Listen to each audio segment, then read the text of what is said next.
Smoke hung heavy over the ruins of Outpost Delta, carrying the bitter scent of ozone and melted steel. Humanity had spent centuries fighting itself, carving borders with artillery and spite. When the stars finally opened, Earth expected tyrants. Instead, they found a species of gentle, clumsy mechanics who just wanted to share starlight. The broader galaxy thought humanity was a dying breed, soft and fractured. Then a Crack's dreadnought cracked the shell of Earth's best friend. The squabbling stopped. The war began. The gravity generator in Bay 4 sounded like a washing machine full of gravel. Leo Gallagher stood beneath the hulking mass of the primary coil, a heavy hydrospanner resting uselessly in his grease-stained hands. He wiped a streak of sweat from his forehead, leaving a smear of black engine oil across his brow. He was 30 seconds away from taking a plasma torch to the whole assembly just out of spite. "I'm telling you it's the magnetic housing," Leo muttered mostly to himself. "The housing is warped. We need a new part from orbital. We can't patch this with duct tape and good intentions." A rhythmic clicking sounded against the grated metal floor. It was a soft, frantic sound like a dog's claws on linoleum, accompanied by a low musical hum. Leo didn't look down. He didn't need to. "I know, Pip. I know you think you can fix it. But the physics literally don't add up," Pip chittered. The Chalarian was roughly the size of a St. Bernard, built like a six-legged armadillo with a domed, iridescent green carapace. Two delicate, feathery antennae twitched above his wide, dark, entirely unblinking eyes. He reached up with two of his front limbs, which ended in surprisingly dexterous multi-jointed digits, and tapped the metal piping. The translator collar fastened loosely around Pip's thick neck, buzzed, converting his complex series of clicks and pheromone releases into a synthesized, mildly polite voice.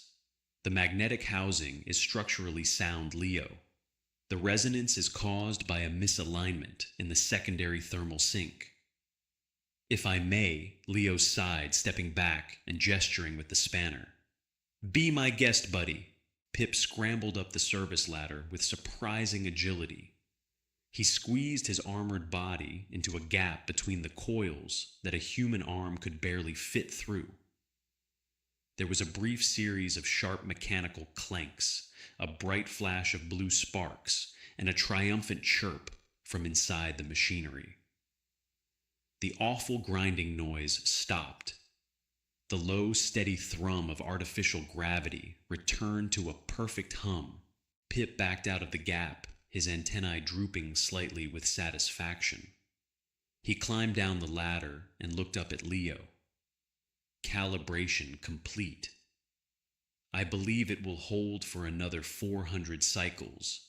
A cup of the heated chocolate beverage would be an acceptable trade for my services." Leo couldn't help but smile. He reached out and lightly tapped the top of Pip's carapace. "Hot cocoa it is, Pip. You earned it." This was why humanity loved the Calarians. When Earth finally broke the light-speed barrier and stumbled onto the galactic stage, they had found a universe mostly indifferent to them. The major empires were cold, bureaucratic, and highly militarized. The Crack's hegemony, the Vrel Alliance, the Taloan Syndicate, they all looked at humanity as a backwater species of violent apes. But not the Calarians. The Calarians were a servant caste species in the eyes of the galaxy. Indentured mechanics traded among the starfaring empires to maintain deep space relays. They were timid, harmless, and possessed an intuitive genius for engineering. 2 years ago, a damaged Chalarian refugee ship had limped into Earth's solar system. Humanity, weary from its own internal wars and desperately lonely in the dark, had taken them in. They were essentially giant, hyper-intelligent space turtles that fixed your car and loved warm drinks. Humanity instinctively pack-bonded with them in a matter of months. Leo was pouring steaming water into 2 ceramic mugs in the break room when the klaxon started. It wasn't the rhythmic yellow pulse of a meteor shower warning. It was the screaming, jagged red wail of a proximity breach. Commander Ridge to the hangar. The PA system crackled panic, bleeding through the static. Unidentified vessel dropping out of warp. Atmospheric entry in 20 seconds. They aren't answering hails. Leo dropped the mugs. They shattered, splashing brown liquid across the deck. He grabbed his sidearm from the locker and bolted for the primary corridor, Pip scuttling rapidly at his heels. The outpost shook violently before they even reached the observation deck. The sound of tearing metal shrieked through the station's hull, followed by the concussive boom of a kinetic strike. Leo slammed his fist into the bulkhead door controls. The heavy doors parted, revealing the central hangar.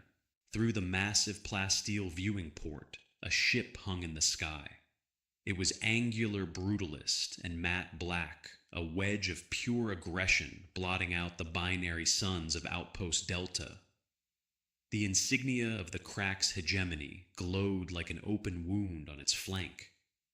Drop pods were already slamming into the perimeter of the outpost. "Pip!" Leo barked, turning to the alien. "Get to the sub-level vents. Hide." Pip's antennae were flat against his shell, a universal Schillerian sign of absolute terror. "Leo, that is a Crack's retrieval frigate. They are here for me, for the other mechanics." "They aren't taking anyone," Leo said, racking the slide of his pistol. It felt absurdly small in his hands. "Hide, now!" The outer airlock blew inward with a deafening roar. Debris ripped through the hangar. Leo was thrown backward, his head cracking against a steel stanchion. The world dissolved into ringing silence and swirling gray dust. Thomas Ridge hated the smell of copper. It meant a breach. It meant blood. He pushed a chunk of collapsed ceiling off his chest, gasping for air that tasted like pulverized concrete and burning wire. His tactical armor had absorbed the worst of the impact, but his left arm was completely numb. "Status," he rasped into his comms. Static. "Miller, Gallagher, anyone!" A cough sounded a few meters away. Chief Engineer Sarah Miller was dragging herself out from under an overturned cargo loader. Her uniform was torn, her face a mask of gray dust streaked with red. Comms are jammed. "Commander," Sarah choked out, leaning heavily against a crate. "The hangar is gone. They just blew the doors and walked in." Thomas forced himself to his feet, drawing his heavy plasma rifle. "How many?" "A dozen, maybe more. Crack's shock troops, 6 feet tall power armor plasma casters." She swallowed hard, her eyes wide with shock. "They didn't shoot at us first. They just swept us aside. They were looking for something." A cold weight dropped in Thomas's stomach. The Calarians. Outpost Delta housed nearly 40 Calarian refugees who worked alongside the human crews. They weren't considered citizens by the Cracks. They were property, stolen tools. A booming synthesized voice suddenly echoed through the station's crippled PA system. It was guttural, dripping with aristocratic contempt. "Terran Outpost. This is Sub-Commander Varl of the Crack's Hegemony. You are in possession of stolen Hegemony assets. We have reclaimed our property. The damage to your facility is the penalty for harboring fugitive livestock. Do not follow us." Thomas broke into a run, his boots slipping on the debris-littered floor. Sarah was right behind him. They navigated the ruined corridors, stepping over the groaning bodies of human security personnel. The cracks hadn't even bothered to finish them off. They treated the humans like annoying insects that had gotten in the way. They reached Bay 4. The door was blown off its hinges. Inside, Leo Gallagher was on his knees. He wasn't moving, just staring blankly at the floor. "Leo," Thomas said, rushing forward. "Are you hit?" Leo didn't answer. He just pointed a trembling, grease-stained finger. In the center of the room, beneath the humming magnetic coil, lay Pip. Thomas stopped dead. Sarah let out a ragged, strangled gasp and covered her mouth. The cracks hadn't just taken the other Chalarians. They had left a message. Pip's beautiful iridescent green carapace was shattered, cracked open like a dropped egg. Thick, luminescent blue hemolymph pooled on the metal grating. 2 of his 6 legs were missing violently, sheared off by a plasma blade. He was still breathing. A wet, wheezing click came from his mandibles. Sarah fell to her knees beside him, her hands hovering over the catastrophic wounds, entirely unsure of how to stop the bleeding. "Medic!" she screamed, her voice cracking. "We need a medic!" Pip's right eye rolled toward her. One feathery antenna twitched weakly. The translator collar sparked hissing with static before engaging. "Sarah," the polite synthesized voice said. It was glitching, repeating syllables. Sarah, I am sorry. I did not complete the maintenance on the secondary exhaust." Tears cut through the dust on Sarah's face. She gently placed her hands on the uncracked edge of his shell. "It's okay, Pip. It's okay. Don't talk.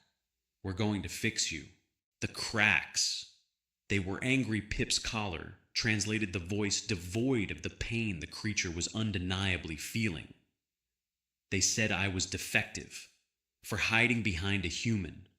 They crushed my shell to show you that a tool cannot be a friend.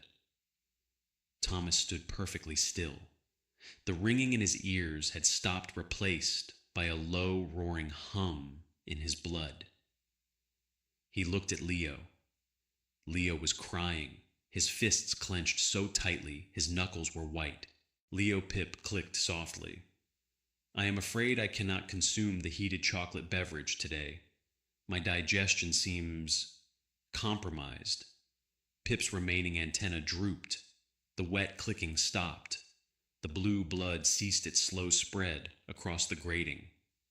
The translator collar gave one final beep and powered down. Silence descended on Bay 4. It wasn't a peaceful silence. It was the silence of a vacuum. The silence of a deep breath drawn before a scream. Sarah rested her forehead against Pip's broken shell and wept openly. Leo slowly picked up his hydrospanner from the floor. He didn't say a word. He didn't have to. Thomas Ridge looked up at the ceiling toward the stars where the Cracks frigate had vanished. He tapped his comms bead. "Command, this is Ridge. Patch me through to Earth. Geneva, secure line." "Commander," the bruised voice of the communications officer crackled back. "We have dead and wounded. We need medevac." "Do it," Thomas said, his voice terrifyingly calm. "And then send the emergency broadcast. Tell them what the Cracks did." "Sir, a retaliation would mean war. Earth isn't ready for a galactic war." "Send the footage of the bay," Thomas commanded, staring down at the blue blood staining his boots. "Earth will be ready by morning." Arthur Pendleton hated the United Nations General Assembly. As the primary diplomatic liaison for extrasolar affairs, his job mostly consisted of watching 300 politicians argue about things that didn't matter. Today, it was a tedious hours-long debate over the taxation of iridium mined from the asteroid belt. The French ambassador was complaining about the supply chain. The American representative was filibustering about private enterprise. The Chinese delegate was reading a dossier, clearly ignoring both of them. It was business as usual. Humanity squabbling over table scraps, completely divided, deeply cynical, and painfully slow. Arthur rubbed his temples, staring up at the massive glass dome of the assembly hall in Geneva. Outside, the sky was a crisp, clear blue. Inside, the air was stale with bureaucracy. Then the main screens went black. The low hum of translation earpieces cut out. The microphone on the French ambassador's podium emitted a sharp squeal before dying entirely. "What is the meaning of this?" the French ambassador barked, looking up at the projection booth. "I have not yielded my time." Arthur sat up straighter. The screens hadn't just malfunctioned, they had been overridden. A Priority 1 emergency override. Only the military had those codes. The massive displays above the assembly floor flickered to life. There was no polished anchor, no official seal. Just the shaky, raw footage from a tactical helmet camera. The date stamp in the corner read 10 minutes ago. Outpost Delta. The assembly hall quieted down. 300 pairs of eyes watched as the camera rushed down a dimly lit, heavily damaged corridor. The audio kicked in. Just the sound of heavy breathing, crunching debris, and a woman screaming for a medic. The camera rounded a corner and entered a mechanic bay. Someone in the back row of the assembly gasped. Arthur felt his breath catch in his throat. There on the screen was a Chalarian. It was a species everyone in that room knew intimately. Just last week, the UN had voted unanimously to grant the Chalarians protected refugee status. Even the most hardened politicians had a soft spot for the clumsy, brilliant creatures. Arthur himself had an aide whose 6-year-old daughter drew pictures of them. But this Chalarian was broken. The camera lingered on the cracked shell. The pool of bright blue hemolymph.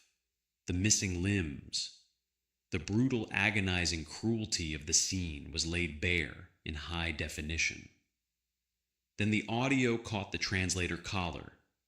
"They crushed my shell to show you that a tool cannot be a friend." Arthur felt a chill run down his spine.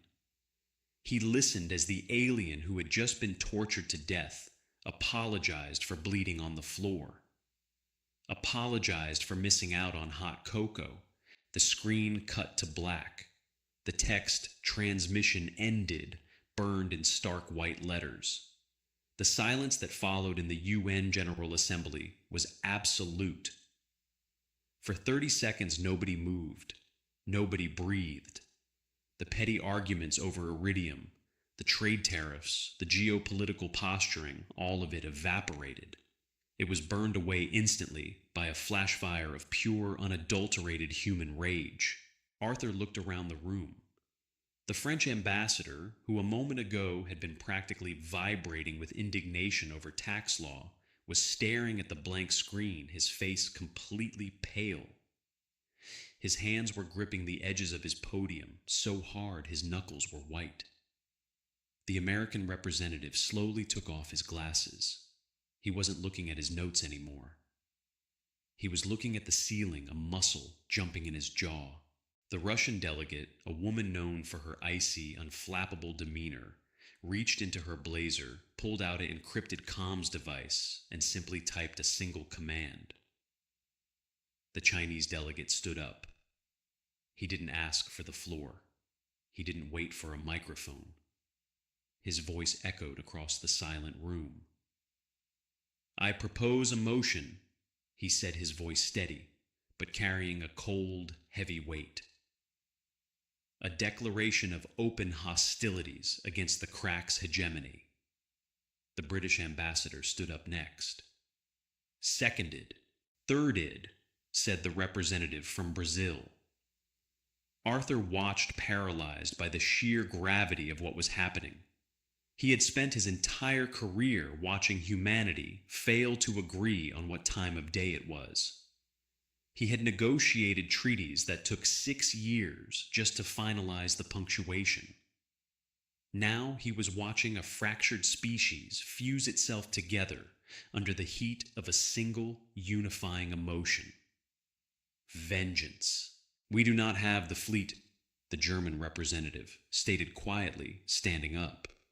It wasn't an objection. It was a tactical observation. "Our ships are explorers and freighters. The cracks have dreadnoughts." "Then we retrofit," the American representative said, his voice a low rumble. "We shut down the civilian shipyards. We stop building freighters today, right now. We divert all iridium, all titanium, all helium-3 to the orbital foundries." The French ambassador nodded slowly. "We do not build ships anymore. We build weapons." The UN Secretary General, a stoic woman from Kenya, tapped her gavel. The sound cracked like a gunshot in the silent room. "The motion on the floor is a declaration of total war against the cracks' hegemony," she said. Her voice didn't waver. "All those in favor." Every single hand in the room went up. 300 hands. No abstentions. No hesitations. Arthur raised his hand, his heart hammering against his ribs. He looked out the window. High above Earth, visible even in the daylight, the faint silver dots of the orbital shipyards hung in the sky. They were built for peace. They were built to reach out into the dark and find friends. They had found a friend, and the cracks had killed him. By midnight, the lights in every major industrial center on Earth were burning white hot. Factories that produced luxury flyers shifted their assembly lines to missile casings. Shipyards that built solar sails began smelting heavy, depleted uranium armor plating. The internet, usually a chaotic mess of trivialities and arguments, fell into a grim, terrifying lockstep. The cracks' hegemony thought they had sent a message. They thought they had disciplined a rogue colony and put a dying, divided ape species in its place. They didn't understand humans. They didn't understand that humanity spent its entire existence fighting itself simply because it lacked a worthy external target. The sleeping giant didn't just wake up. It tore the door off its hinges. Orbital Shipyard 3 did not sing. It screamed. For 3 centuries, the massive ring encircling Earth's moon had been a beacon of quiet, methodical progress. It was a place of delicate zero-gravity welding, where civilian freighters and scientific exploration vessels were assembled piece by piece. The ambient noise used to be a gentle, rhythmic hum of automated drones. Now it sounded like a slaughterhouse. Leo Gallagher wiped his grease-stained hands on a rag that was already saturated with engine oil. His eyes burned from lack of sleep, red-rimmed and sunken beneath a layer of carbon scoring. He stood on the scaffolding next to the hull of the UNS Demeter, a ship that had been a long-haul grain freighter just 72 hours ago. It wasn't a freighter anymore. "Weld the ablation plates directly over the cargo bay doors," Leo shouted over the deafening roar of industrial plasma cutters. "And bypass the safety regulators on the forward mining lasers. I want the cooling limiters totally disengaged." A young engineer on the scaffold below hesitated, lowering her face shield. "Sir, if we disengage the limiters, those lasers will melt their own focusing lenses after 3 minutes of sustained fire." "Then we have 3 minutes!" Leo snapped, his voice raspy. "We aren't planning on dragging out a firefight. We hit them, we burn them, we swap out the melted barrels when we get home. Do it!" He didn't wait for her response, turning back to the main console. He couldn't stop moving. If he stopped moving, if the noise died down, he would close his eyes and see a shattered green shell. He would hear that polite synthetic voice apologizing for dying. A heavy hand clapped onto Leo's shoulder. Admiral Gregory Cole stood there wearing a uniform that hadn't been pressed in days. Cole was a relic of the old Earth navies, a man who had studied the naval tactics of the Pacific Theater and the Atlantic convoys before humanity had ever united. "You're pushing them hard, Gallagher," Cole said, his voice a low rumble beneath the shipyard's din. "Not hard enough," Leo replied, not looking away from his datapad.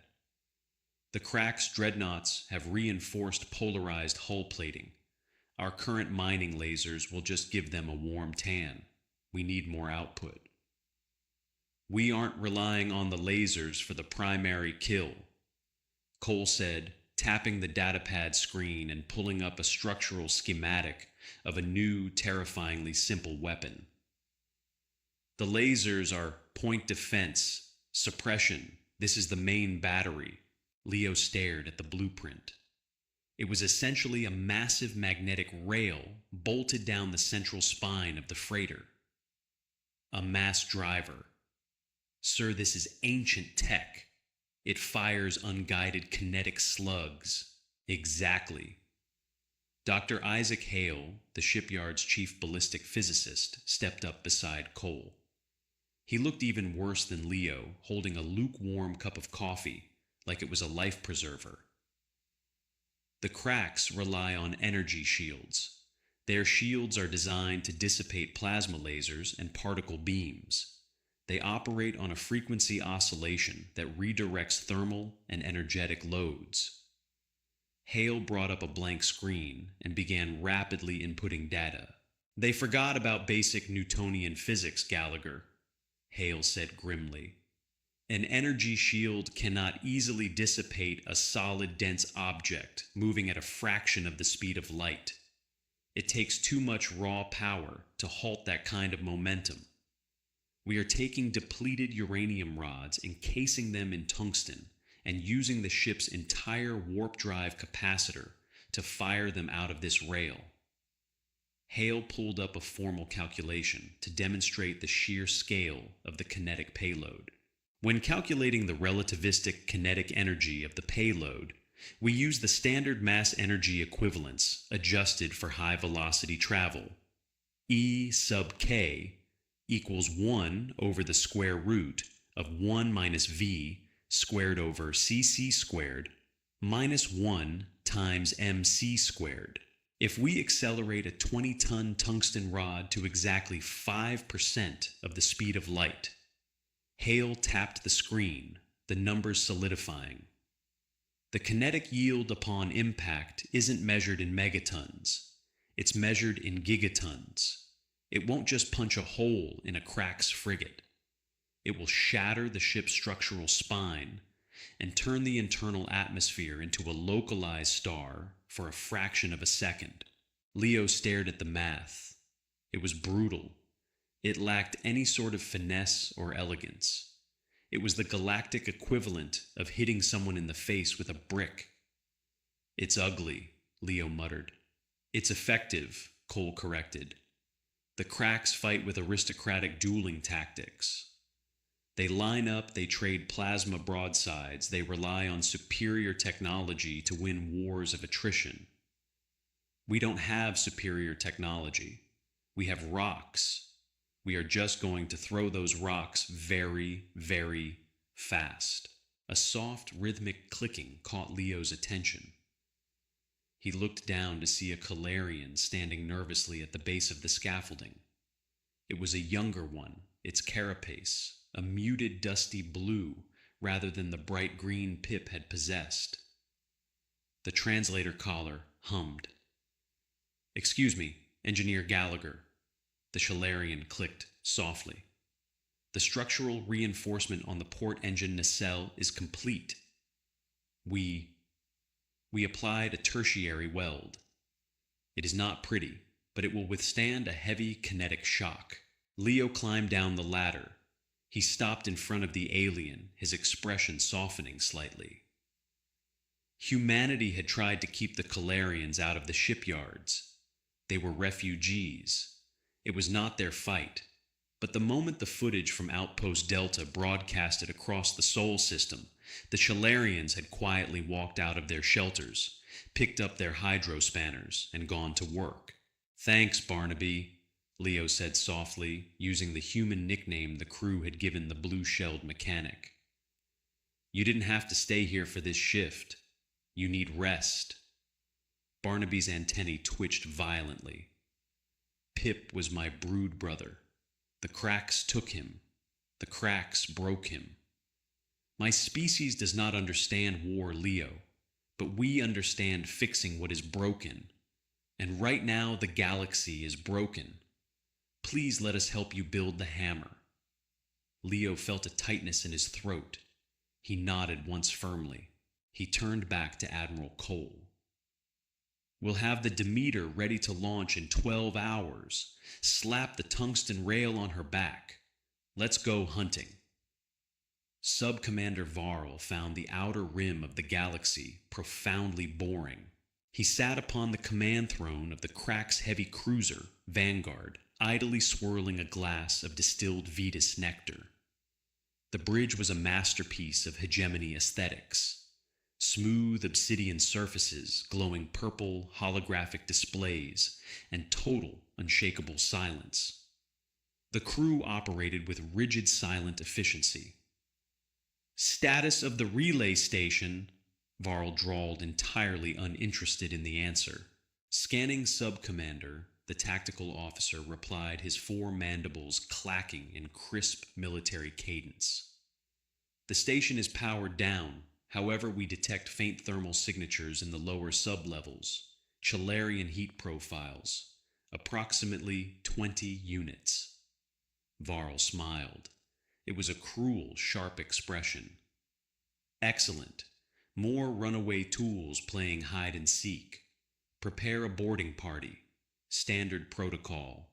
If any resist, crush a few to remind the others of their purpose." "Sub-Commander," the sensor officer interrupted his voice, pitching up slightly. "A rare breach of decorum. Slipspace rupture detected. Close range. Sector 4. Varl frowned, setting his glass down. "The local sector guard. They are out of their patrol route." "No, sir. Signature does not match hegemony profiles. It does not match any known profile. Sir, they are dropping out right on top of us." Space tore open. There was no elegant shimmer, no smooth transition from warp to real space. The fabric of reality seemed to rip apart, vomiting out three massive, ugly structures. Varl stood up from his throne, staring through the main optical viewport.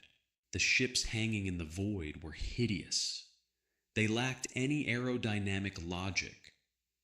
They were blocky, asymmetrical monstrosities, constructed of naked, unpainted steel.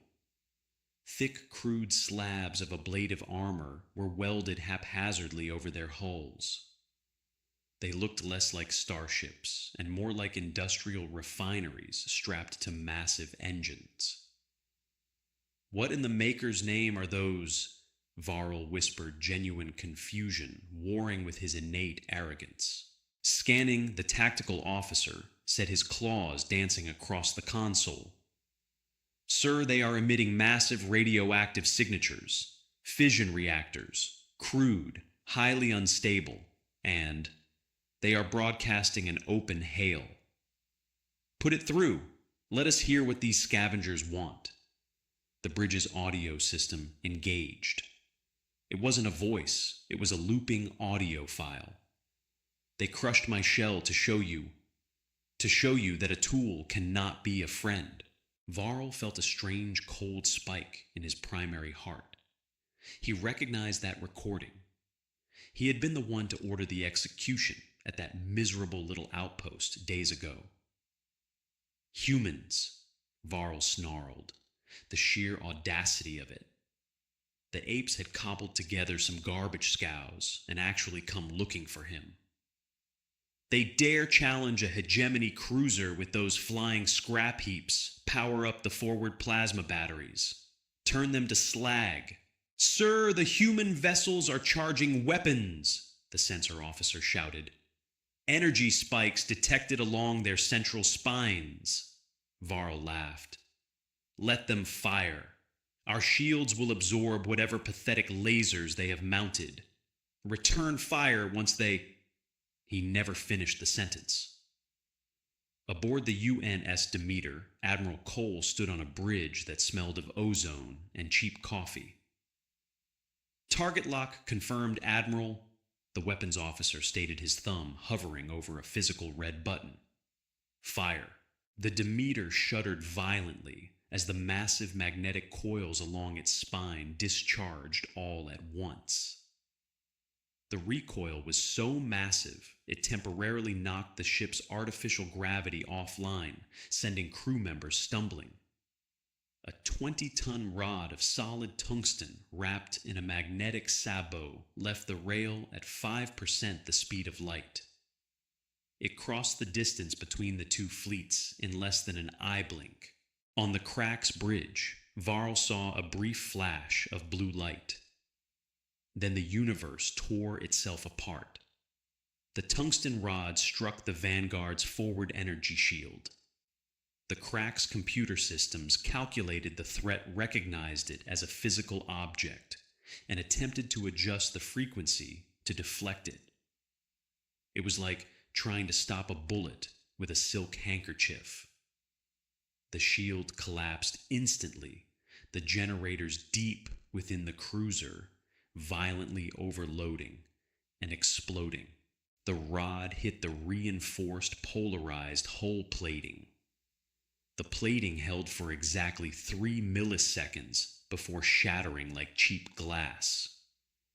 The tungsten payload punched through the forward armory, tore through 5 decks of crew quarters, ripped through the primary engineering bay, and exited out the rear thruster block, traveling out into deep space. The kinetic shockwave was devastating. The Vanguard didn't just take damage, it deformed. The structural spine of the kilometer-long cruiser snapped. Bulkheads buckled. Atmosphere explosively vented into the void, carrying dozens of screaming Crack's crewmen with it. Alarms screamed across the bridge. The elegant purple holograms flickered and died, replaced by harsh, strobing emergency lights. Varl picked himself up from the floor, his uniform torn, one of his mandibles cracked. The arrogant silence of his bridge was gone, replaced by the chaotic screams of his dying crew and the agonizing groan of rending metal. "Damage report!" Varl roared, spitting violet fluid onto the obsidian deck. "Primary power offline!" the tactical officer shrieked. "Engines destroyed, weapons arrays offline. We are dead in the water. Sub-commander." Varl looked back out the viewport. The 3 ugly, crude human ships were slowly advancing. They hadn't fired again. They didn't need to. They had simply cast one stone, and it had broken the pride of the hegemony. "Sir," the sensor officer gasped, clutching a bleeding appendage. "They are launching smaller vessels, dozens of them. They are moving to intercept our hull." Varl's eyes narrowed. "They are boarding us. The apes want to fight hand to hand." He drew his plasma blade, the weapon igniting with a lethal hiss. "Let them come. Seal the bulkheads. We will slaughter them in the corridors." Thomas Ridge sat in the dark. The interior of the breaching pod was cramped, smelling of stale sweat weapon oil and adrenaline. He was packed shoulder to shoulder with 12 other human shock troops. They wore heavy kinetic armor, thick, unyielding ceramic plates designed to absorb physical impacts. 30 seconds to impact! The pilot's voice crackled through their helmet comms. Thomas racked the slide of his primary weapon. It wasn't a standard issue laser rifle. It was an ACS-12 heavy combat shotgun. It fired an expanding shell filled with dense tungsten pellets. In a wide-open field, it was utterly useless against a Crack's armored trooper. But inside the tight-sealed corridors of a starship, it was an instrument of absolute devastation. "Listen up." Thomas's voice was calm, cutting through the heavy breathing of his squad. "We are not here to take territory. We are not here to negotiate. We clear the corridors, we secure the command bridge, and we drag whoever is in charge back to the Demeter. Check your corners. Watch your fields of fire." 10 seconds, the pilot called out. The pod shook violently as it navigated through the debris field of the shattered Crack's cruiser. "Brace!" Thomas shouted. The impact was bone-jarring. The pod slammed into the side of the Vanguard's specialized magnetic grapples, firing outward to anchor the small craft to the enemy hull. The front of the pod was entirely composed of shaped breaching charges. "Blow it!" A concussive shockwave rattled Thomas's teeth. The shaped charges vaporized the Crack's hull plating, blowing a perfectly circular hole into the enemy ship. "Go, go, go!" Thomas surged forward, stepping through the smoldering breach into a dimly lit corridor. The air inside the Crack's ship was thin-tasting of ozone and burning polymers. At the far end of the hallway, a squad of 6 Crack's shock troops stood in formation. They were tall, heavily armored, in sleek, interlocking silver plates, holding elegant plasma rifles. They looked like knights of a high-tech round table. They raised their rifles, aiming with precise, calculated movements. "Flash out!" yelled Jenkins, the squad's point man. He hurled a small, heavy cylinder down the corridor. The Crack's troops tracked the object with their visors confused by the primitive tactic. The stun grenade detonated. It wasn't a simple explosive. It released a blinding flash of raw lumens, accompanied by a concussive auditory wave designed to overwhelm advanced sensor suites. The Crack's visors instantly overloaded. The aliens staggered, grasping at their helmets as their optical sensors temporarily blinded them. "Push!" Thomas commanded. The humans didn't walk. They sprinted. They closed the distance with terrifying predatory speed. Thomas raised his shotgun and fired. The thunderous boom of the weapon was deafening in the confined space. The tungsten buckshot hit the lead Crack's trooper square in the chest. The Crack's armor was designed to dissipate heat and deflect glancing laser fire. It was completely unprepared to absorb the kinetic transfer of 12 heavy metal slugs hitting it simultaneously. The ceramic armor cracked, splintered, and caved inward. The trooper was thrown backward off his feet, dead before he hit the deck. The corridor erupted into a chaotic, brutal melee. The Crack's were trained for elegant, structured combat. They were taught to hold defensive lines and utilize suppressive energy fire. The humans fought like cornered animals in a trench. They didn't stop moving. They used the walls to ricochet. They fired from the hip. They closed the distance until they could smell their enemy. A Crack's trooper swung a plasma pike toward Jenkins.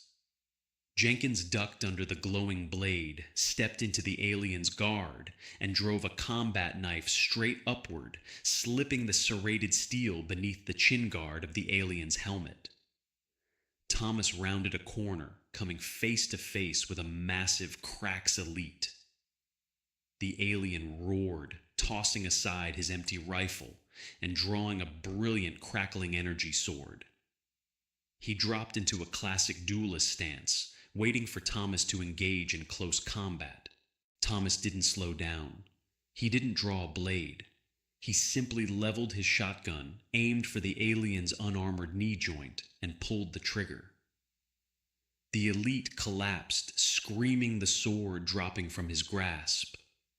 Thomas stepped over him, his boot crunching heavily onto the alien's wrist to secure the weapon. "Clear," Ward yelled from the end of the intersection. "Clear," Jenkins echoed, wiping a spray of violet fluid from his visor. Thomas checked his ammunition counter. "Stack up. The command bridge is through these blast doors." They lined up on either side of the heavy obsidian doors. The doors were sealed tight, heavy locking mechanisms engaged. "Breaching charges," Thomas ordered. Jenkins slapped a line of explosive putty along the seam of the door, inserting a detonator. He stepped back and held up a thumb. Thomas looked at his team. They were battered, covered in dust and alien fluid, their armor scorched by near misses. But their eyes behind the visors were cold, focused, and completely devoid of fear. Humanity had spent thousands of years perfecting the art of killing each other. Applying that horrific mastery to an alien species almost felt too easy. "Blow it," Thomas said. The charges detonated, ripping the heavy doors off their tracks and sending them crashing inward onto the bridge. Thomas was the first one through the smoke, his weapon raised, tracking targets. The bridge was in ruins. Sparks rained down from the ceiling. Most of the crew were dead or dying from the initial kinetic strike that had broken the ship. Standing in the center of the room, surrounded by the wreckage of his pristine command center, was Sub-Commander Varl. He held a plasma blade in his right hand, his breathing heavy violet fluid leaking from a cracked mandible. He looked at the humans pouring into his bridge. He didn't see the primitive soft apes the hegemony archives had described. He saw heavily armored apex predators smelling of cordite and death. "You dare," Varl hissed, pointing his blade at Thomas. "You primitive, filthy scavengers! You dare attack a vessel of the hegemony? We will glass your miserable planet. We will burn your cities to ash." Thomas lowered his shotgun slightly. He reached up and unlatched his helmet, pulling it off to look the alien in the eye with his own bare face. "You can try," Thomas said, his voice terrifyingly quiet. "But we didn't come here to talk about Earth." Thomas gestured with his hand. Two Marines stepped forward, leveling their weapons at Varl's chest. "You are Sub-Commander Varl," Thomas stated. It wasn't a question. "4 days ago, you visited Outpost Delta. You executed a non-combatant mechanic." Varl sneered. "A tool, a defective insect. You waged war over a piece of stolen property." Thomas didn't scream. He didn't rage. He just walked slowly toward Varl. "He wasn't property," Thomas said, his eyes locking onto Varl's. "He was a friend. And on Earth, if you put a hand on someone's dog, you don't get to walk away." Thomas raised his shotgun, not aiming for the chest, but for the alien's sword arm. "You're coming with us," Thomas said coldly. "The engineers in the shipyards want to ask you a few questions about your armor plating, and they aren't feeling very polite." He pulled the trigger. Varl's scream echoed through the ruined bridge, blending perfectly with the cold, silent void outside. The interrogation room, buried deep beneath the Geneva military complex, was deliberately unremarkable. It lacked the high-tech intimidation of hegemony prison blocks. There were no stasis fields, no neural scourges, no glowing purple force fields. It was just 4 walls of poured concrete, a steel table, and a painfully bright fluorescent bulb that hummed with a low, irritating buzz. Sub-Commander Varl sat handcuffed to a heavy iron chair. His right arm was a mass of white bandages, the stump where his hand used to be throbbing with a dull, constant ache. He had been given basic medical treatment enough to stop the bleeding nothing for the pain. The heavy steel door scraped open. Colonel Harrison Reed walked in. He was an older man, his face a map of deep lines and gray stubble. He carried a manila folder and a steaming cup of black coffee. He didn't look like a torturer. He looked like an exhausted accountant. Reed sat down across from the alien, took a slow sip of his coffee, and opened the folder. "You humans are barbarians." Varl rasped his vocal cords dry. The universal translator on his collar was a crude Earth-made model, rendering his aristocratic Crax dialect into a flat mechanical monotone. "You sever my limb with a primitive slug thrower. You lock me in a cave. When the hegemony fleet arrives, they will not just destroy your military. They will salt your oceans." Reed didn't look up from his papers. "Sub-Commander Varl, commander of the cruiser Vanguard. You come from a long line of naval nobility. Your family owns 3 planetary estates in the inner systems. You've commanded a ship for 40 years. Then you know my value," Varl sneered. "Ransom me, or kill me. The hegemony does not negotiate with apes." "We aren't looking for a negotiation," Reed said softly. He finally looked up. His eyes were entirely devoid of empathy. They were the eyes of a man who had watched the Outpost Delta footage 100 times. "We're looking for coordinates." "I will give you nothing." Reed sighed, closing the folder. He reached into his pocket and pulled out a small, flat remote. He pressed a button, and the concrete wall to Varl's right shimmered, revealing a high-definition tactical display. "We don't need your shield frequencies anymore," Reed said, leaning back in his chair. "We figured those out when we broke your ship.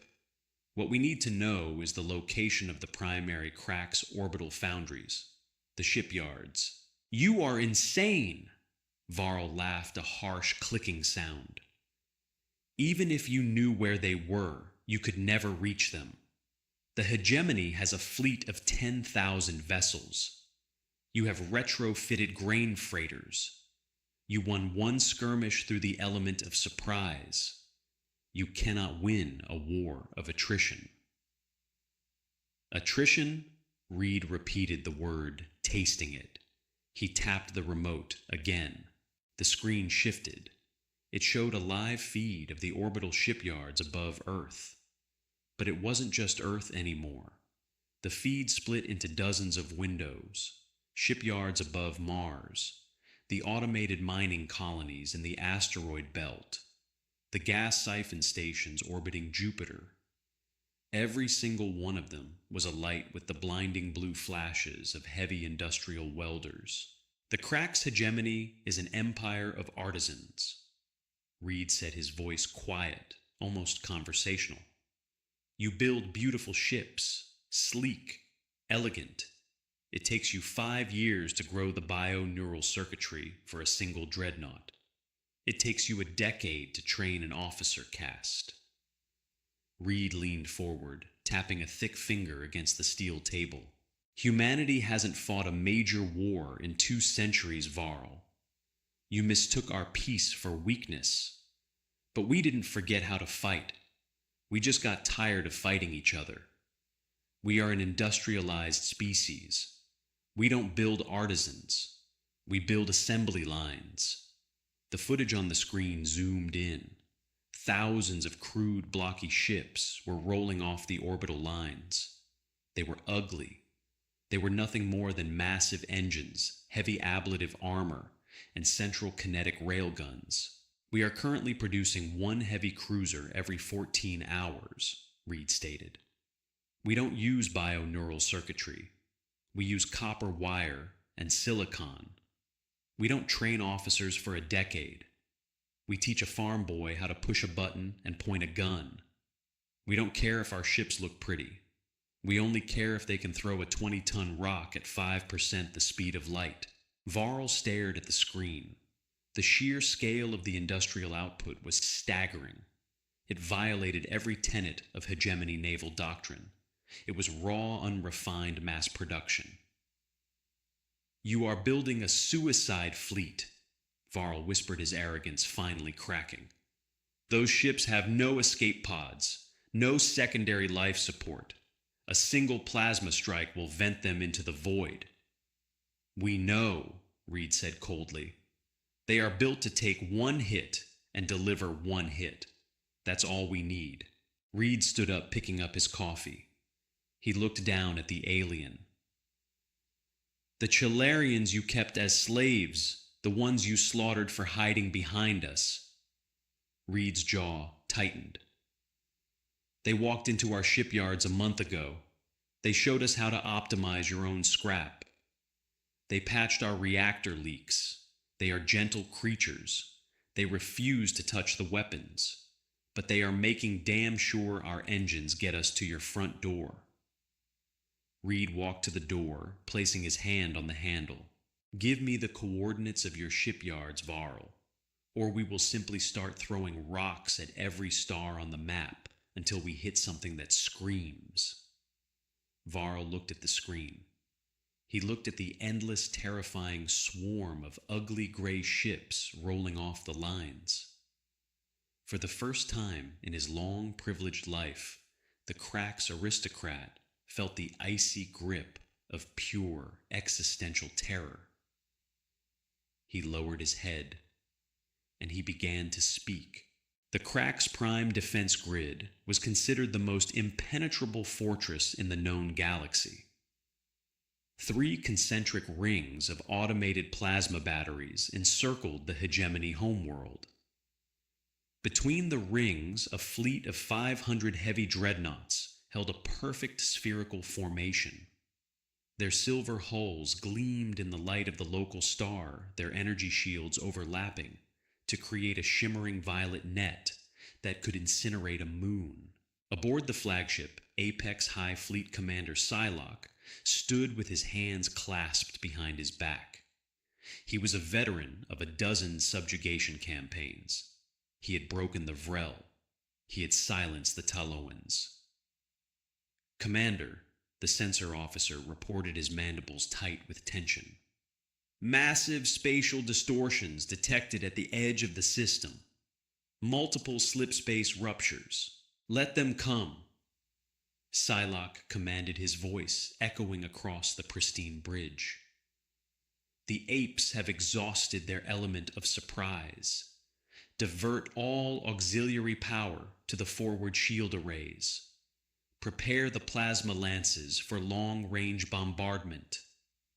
Space tore open. It wasn't a coordinated drop. It was a chaotic, staggered cascade of reality-tearing wounds. Hundreds of human ships spilled into real space. They looked like a junkyard that had suddenly achieved sentience. There was no formation. There was no elegant naval strategy. It was a stampede. Target lock, Psylocke ordered. Fire at will. The Crack's dreadnoughts unleashed hell.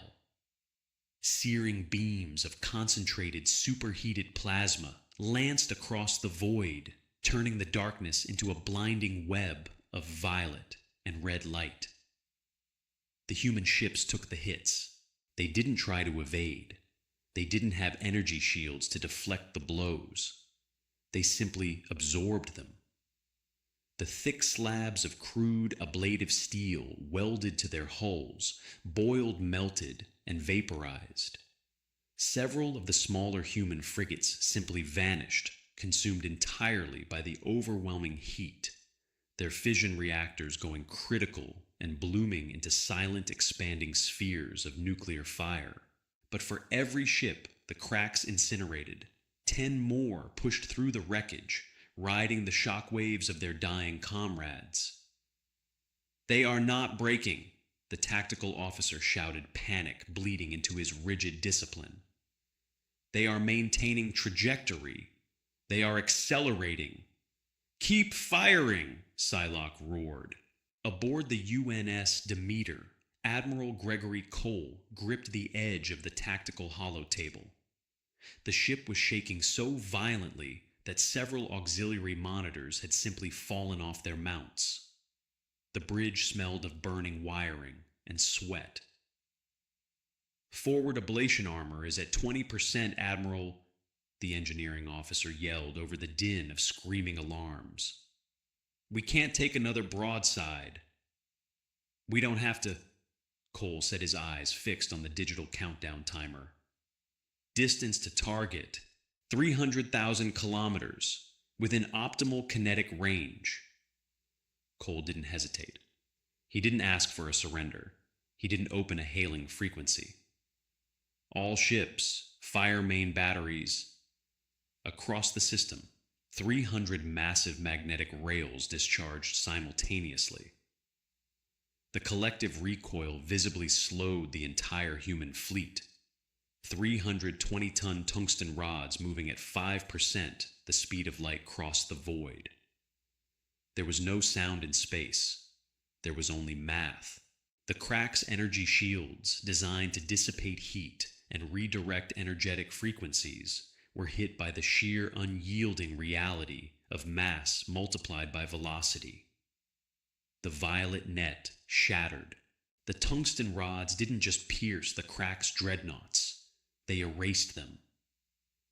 The kinetic energy transfer was so catastrophic that the sleek silver ships simply exploded into clouds of expanding molecular dust. Ships that had taken decades to grow, crewed by thousands of elite aristocratic soldiers, were wiped out in less than a second. The crack's formation collapsed. "Shields are down. The grid is broken." The sensor officer on the apex screamed, his console sparking violently. "We have lost 60% of the fleet in a single volley." "Reroute power," Psylocke ordered, his composed facade entirely shattered. "Bring the automated batteries online." "Sir, they are not reloading," the tactical officer gasped, staring at the telemetry. "The human ships, they aren't slowing down. They are pushing their engines past critical mass. Sir, they intend to ram." It was the ultimate act of spatial trench warfare. The human ships, their primary weapons discharged, and their armor melting, didn't bother retreating to reload. They fired their thrusters to maximum, turning their massive heavy hulls into secondary kinetic weapons. The Demeter slammed into the flank of a crack's heavy cruiser. The sound of tearing metal resonated through the hulls of both ships. Magnetic grapples fired, locking the two vessels together in a deadly embrace. Deep in the bowels of the Demeter, Leo Gallagher stood by the main airlock. He wore heavy kinetic armor, a heavy plasma cutter in his hands. Behind him stood 50 human Marines, armed with combat shotguns, kinetic rifles, and close-quarters trench blades. Beside Leo stood Barnaby. The Chalarian was wrapped in a crude, human-made flak jacket that was entirely too big for him. He wasn't holding a weapon. He was holding a heavy decryption pad. "You stay behind me, Barnaby," Leo said, his voice hard, echoing inside his helmet. "You only move when the corridor is clear. Understood?" Barnaby's antennae twitched flat against his shell. "I understand, Leo. I will open the doors. You will clear the rooms." The airlock blew. The humans poured into the crack's cruiser like a flood of angry gray water.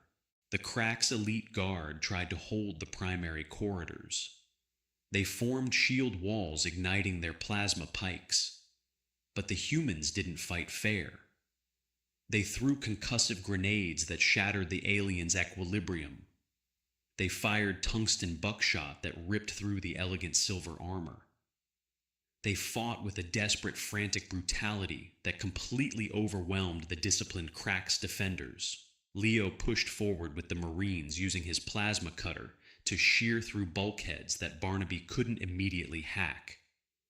They moved deck by deck, leaving a trail of blue blood and shattered silver armor in their wake.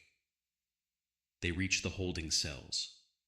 Barnaby scrambled forward, plugging his decryption pad into the alien mainframe.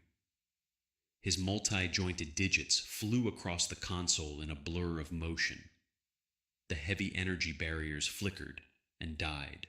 Inside the cells were hundreds of Chalarians. They were huddled together, terrified, their shells dull and unwashed.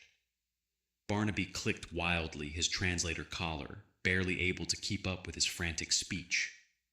Brothers, sisters, it is safe. The humans are here. They have broken the cage.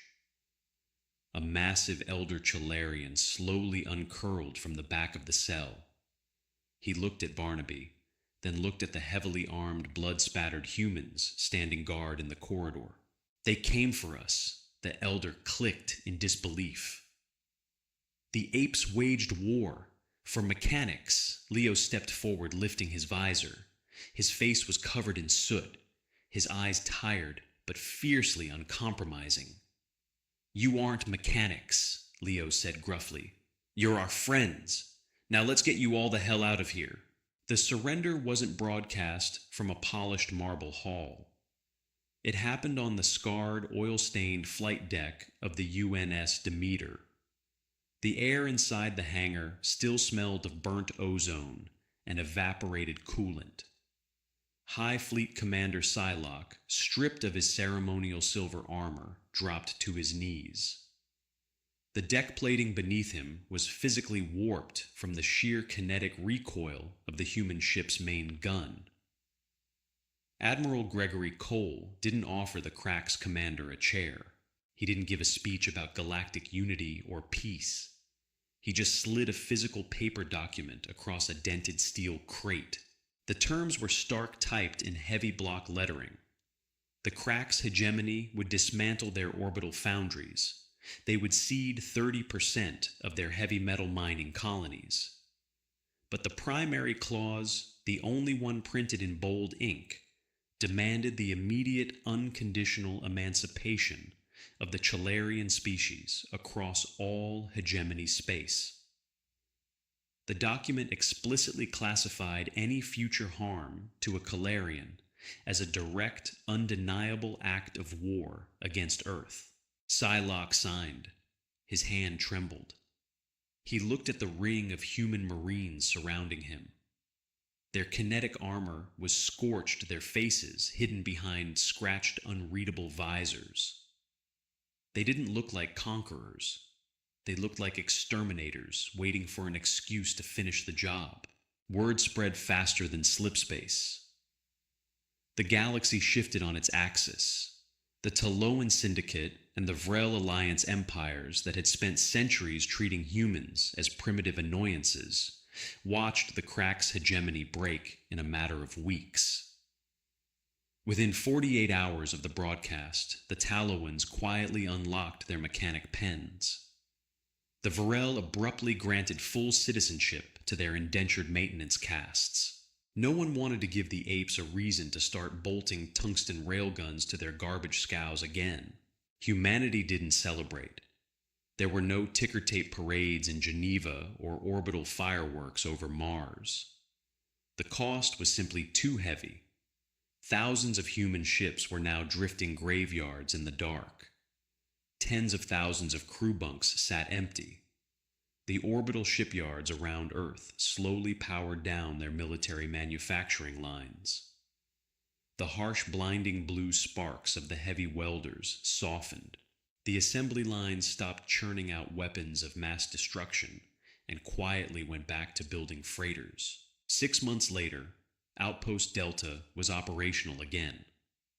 It was heavily fortified, now bristling with automated point defense batteries, but the interior corridors still echoed with the familiar clatter of boots on grating. Bay 4 had been left exactly as it was. The engineering crews refused to repair the blast marks on the walls. The deep, jagged dent in the steel floor remained entirely untouched. Leo Gallagher stood in the center of the silent room. He wore a clean canvas jacket, though the heavy creases around his eyes made him look 10 years older. His hands were tucked deep into his pockets. In front of him sat a small, unassuming monument. It wasn't a towering statue of bronze or marble. It was a single perfectly polished fragment of iridescent green carapace encased in thick plasteel. It rested on a pedestal welded from the melted slag of a Crack's plasma rifle. The brass plaque bolted to the base held no grand poetry. Pip, he kept the lights on. We kept our promise. A soft, rhythmic clicking echoed from the corridor. Leo didn't turn around. He just took a slow breath, letting the tension bleed out of his shoulders. Barnaby scuttled into the bay. The Calarian's dusty blue shell was pristine, polished to a dull shine.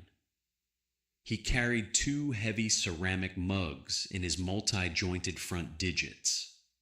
Thick steam curled from the dark liquid inside. Barnaby stopped beside Leo and held out one of the mugs. Leo took it. The heat seeped through the thick ceramic, warming his calloused palms. He took a sip. It was hot cocoa mixed far too sweet, exactly the way the Chalarians preferred it. The magnetic coil in Bay 7 is emitting a subharmonic resonance. Barnaby clicked softly his collar, translating the intricate sounds into a polite level voice. I believe the housing is warped. We will need a requisition form for orbital supply. Leo stared at the green shell behind the glass. He swallowed the sweet, warm drink. No, we don't, Leo said. A faint, tired smile finally touched the corners of his mouth. He set the mug down on a nearby workbench and picked up a heavy hydrospanner. Grab your tools, Barnaby. We'll patch it together. The universe remained cold, massive, and entirely unforgiving. But as the 2 mechanics walked out of Bay 4, the steady, perfect hum of the artificial gravity generator singing above them, one thing was certain. Earth had drawn a line in the stars, and God help anyone who crossed it. That concludes the brutal, unrelenting saga of Earth's revenge. If you loved seeing humanity tear down an empire to protect their alien best friends, smash that like button and share this video with your fellow HFY fans. The Cracks learned the hard way that you never touch a human's found family. Want more grounded, gritty sci-fi stories where Earth brings the hammer down? Make sure you are subscribed and hit the bell icon so you don't miss a single upload. Drop a comment below on what alien species humanity should adopt next. Stay strong, stay human, and keep watching the stars.